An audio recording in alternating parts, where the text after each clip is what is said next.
Special খাবার সব। চামড়ি কত করে? তুমি কানে কাল আছো নাকি? কেনে এতক্ষণ জোরে জোরে চিল্লি বলছি শুনতে পেছো না? তাহলে কত করে? 20 টাকা। পেট খুলে দাও, ঘরে গিয়ে বসো গা। ভালো হবে তো? হ্যাঁ, ভালো না হলে পয়সা দিতে হবে না। ঠিক আছে।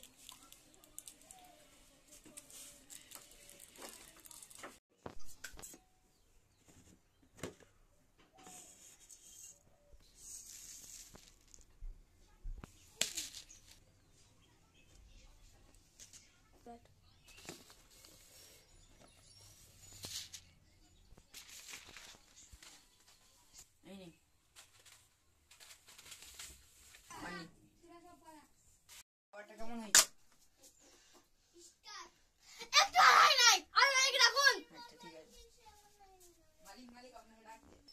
মালিক আপনাকে ডাকছে।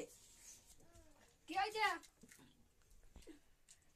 আপনি তো বলেছেন যে খাবার যদি না ভালো হয় তাহলে পয়সা লাগবে না। হ্যাঁ বলেছিলাম তো। খাবার তো একটু ভালো হয় নাই। হ্যাঁ, একটা বিশাল করে শরবত বানিয়ে দিছি। ঠিক আছে।